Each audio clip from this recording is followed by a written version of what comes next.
Never wait until you hit rock bottom to change. Never wait until you hit rock bottom to heal. Never wait until you hit rock bottom to do anything. But if you're in a place right now, if you feel like you're at rock bottom, that's a blessing in itself because you only have one direction to go, and that's up. Now, your thoughts and your actions have to align with this mindset. You know what I'm saying? Because you want to get out of this hole, so you have to look up out of this hole. For one, you have to imagine yourself outside of that hole. You have to realize and know that you're valuable enough and you're worthy of being outside of this hole. And you got to keep pulling yourself up day by day, by day by day. But the thing is, as humans, we tend to live in these extremes. Everything has to be left or right or black or white. What about gray? There's an in between in these things. And if you wait till you're at your lowest of low to change, and you become overwhelmed. And one thing about change is already overwhelming. But the reason why a lot of people start to dive back into their comforts and dive back into doing the things that sabotage their life or just simply that they're comfortable with is because they don't want to be overwhelmed. The reason why a lot of people quit certain things is because they become overwhelmed. You have to pace yourself. You have to ease into certain things. You have to ease change unto yourself.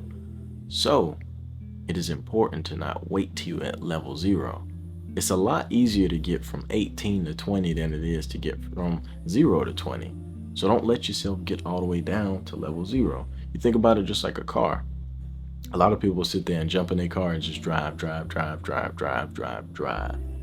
And then one day it breaks down. You're like, damn, I need a new alternator. I done burnt my engine up. I need this. I need new tires. You need all these things, right? Because you just went all the way to the end. But if you sit there and you change your oil and you check your tires, get your tires rotated, get you some new tires, and you checking your fluids, and you just maintaining it piece by piece by piece by piece, you get a lot more longevity out of it. And though you might have more repairs in that time frame, but they'll be a lot cheaper. You might spend $10 here, $60 here, $100 here, versus you breaking everything in your car. Now you're spending $20,000 or getting a new car. Life is the same way. Heal yourself as soon as possible. Do the small things, do the simple things, do the things that you can do daily. You know what I'm saying? Don't overwhelm yourself, but pull yourself out of these holes. There's something that you can do every day. And I get it, you know? You get down on your luck, you're going through things, you feel things, but that is the most beautiful thing about life. The pain, the struggle, the suffering. That is the most beautiful thing. It's not pretty, you know what I mean? It's not pretty, it don't feel good, but when you look back on it, you're like, damn, I really made it. I beat, I did the race. I passed the test. And without no test, there's no testimony. Without no pain, there's no story. Without no failure, there's no glory. But it all comes from your decisions. When I was at my lowest of low, I would catch myself doing these little things and writing down stuff and writing down where I wanted to be and who I wanted to be. And I could feel myself getting lower and lower and lower, but I would catch myself. Now, sometimes I did have to hit rock bottom. And sometimes you'll realize that you actually do have to hit rock bottom because that's what you need. You need to fall down and bump your head. You need that, right? But the things is still the same. You have to be there for you. You have to show up for you because you know what I'm saying? You literally have you. But each and every time, that happened in my life, I still chose to change my life because you realize that there's nobody who's going to come get you. So you got to do it for you. 2 years ago, my life was completely different. I was headed in a direction that could have been terrible, but I had a certain mindset that allowed me to not fall into certain things, whether it was influence about me, being in a relationship that I couldn't pull together, whether it was me going back to work and feeling like I failed myself. It was just so many things that I was going through, a lot of things that I was battling, but I still chose to pull myself out of it. And another thing, sometimes these battles get a little overwhelming alone, and you need people. You need to reach out to your family. You need to reach out to the people that care about you. And sometimes you might feel like you don't have people that care about you, but there's things you can do to assist yourself. There's people you can talk to. There's a way to get things off your chest without sitting there ranting and trauma dumping or, you know what I'm saying, being overly vulnerable to people. There's just things that you can do in your daily life to help yourself. And one of those things is talking to somebody. Therapy is a lifesaver. Trust and believe. It is essential to talk to somebody that hears you, that's not sitting there in front of your face trying to judge you. And it's also a lot more comfortable to talk to people that don't know you and you don't know them, because you don't feel like they had some preconceived notion of who you were, or there was somebody you grew up with and they look at you a different way. It's just kind of free. It's like a blank piece of paper, you know? It's like, imagine you taking a famous piece of artwork. They're like, hey, we want you to add something to this. You can be like, oh, well, shit, I don't want to ruin it. Versus somebody gives you a blank piece of paper. They're like, well, do what you want with it. It's a lot more easier that way. But if you never tried therapy and you're looking for some alternatives, I would like to share my partner, BetterHelp. And it is an alternative for therapy, right? It's not the way, it's not the only way to get help, but it is a way, it's an alternative, right? You can do these things online, you can fill out a questionnaire, get matched with a therapist that is, kind of more versed in what you want and what you are feeling and what you're dealing with, rather than you doing a bunch of research and kind of running through a bunch of loose ends, not really finding the people that you need to help you with what you actually want to, work through. But like I said, you take that little questionnaire, get matched with a person for you. You can do this all on your cellular device, on your computer, on your mobile. It doesn't matter. It's technology.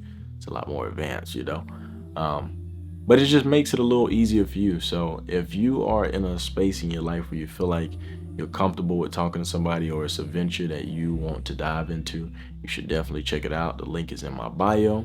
You can click that. You know what I'm saying? It can make things a lot more simple for you. But I just want to encourage anybody who's out there, if you feel like you're in a place or you hit rock bottom, if you feel like you're in a place and you don't have anybody to talk to, reach out, seek for help. Seek amongst your friend group, seek amongst therapy. I even have a community, free community, where there's like-minded individuals in there that are willing to talk to you. They helping each other with problems, and we just help each other, and it's like a family. And there's so many people online too, and these comments on social media. I know social media is a crazy place, but it's a lot of help out there. So please, for the sake of you, for the sake of peace, seek help.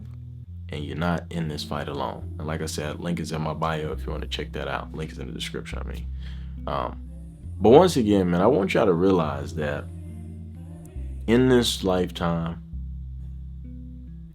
even when you're going through stuff, and I bet a lot of y'all can agree with this, but even when you're going through stuff, even when you feel like you're at your lowest of lows, you still feel this urge to help people.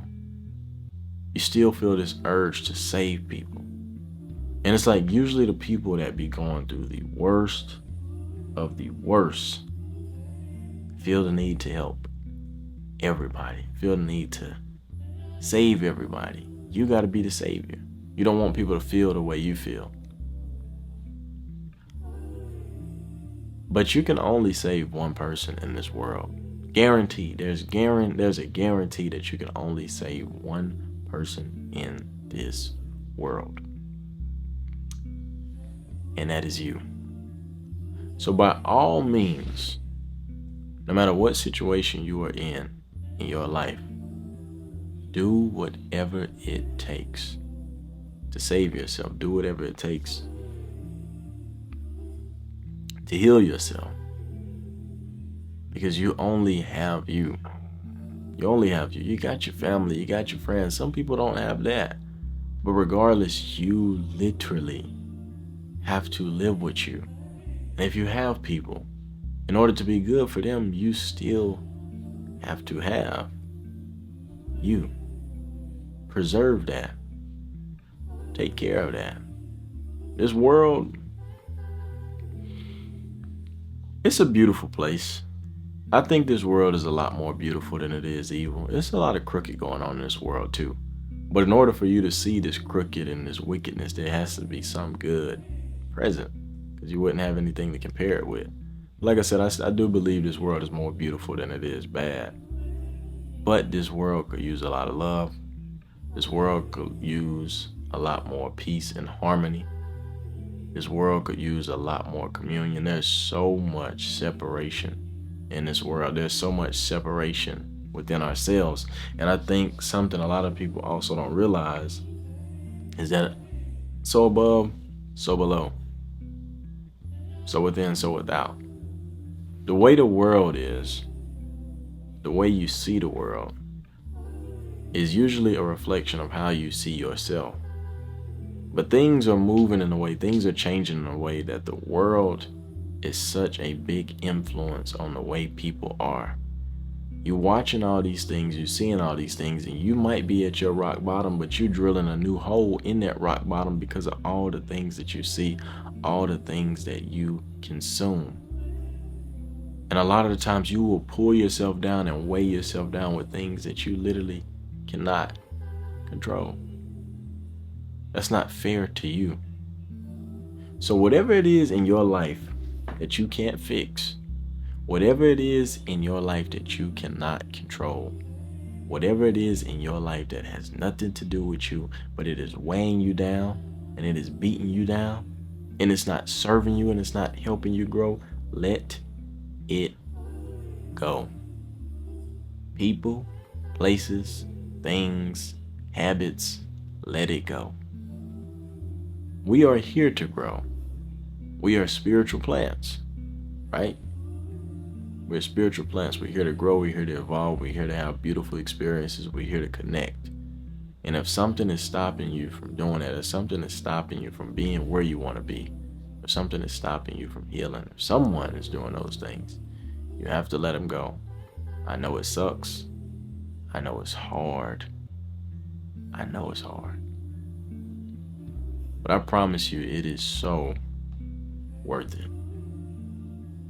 If I would have caved into the weakness that was very tempting to me just 2 years ago, you wouldn't even be listening to me speak. You probably wouldn't know who I was. My life would be completely different. 2 years ago, my life was completely different. I was still very much me. I still did the things that I did, but there's so much that I've experienced. There's so much that I've done. There's so many people I've met. There's so many connections I've made. So much I've learned just by rejecting what I didn't want anymore. And I didn't wait till I got all the way down. Because I knew pushing myself forward and dealing with what might hurt me now, but what might upset me now will be better for me. Recently also, health and wellness has taught me that same lesson. Because when you get sick, you do everything in your power to get well. And then when you get well again, it's like you fall back off of the rocker. You get sick and you stop eating sugar and you start eating real food and you take your medicine and you get your rest. And then as soon as you get well, you're back eating cookies and cakes and not sleeping. And it's like you sabotaging yourself. And then you'll see people, they'll fall out of their habits and then they'll start to stay up all night and wake up and get on their phone and they're eating cakes and cookies and not going to the gym. And they go all the way down the list and strike all the way out and then say, okay, now I want to change. But when you start slipping, that's when you should start picking yourself up. When you notice you have an opportunity to grow, or when you notice that an opportunity to grow is about to run away from you, you got to lock in. And I just don't want nobody to forget that. I just don't want anybody to walk around and live and be unaware of that. Because it changed my life. That mindset changed my life. So that's what I wanted to share with you today. I appreciate you for listening to my rants. Always talking to myself. But I love y'all, man. I appreciate y'all. Appreciate the support. I hope all is well in y'all life, and I hope life is treating y'all well. And yeah, y'all take care of yourselves. I'll take care of yourselves.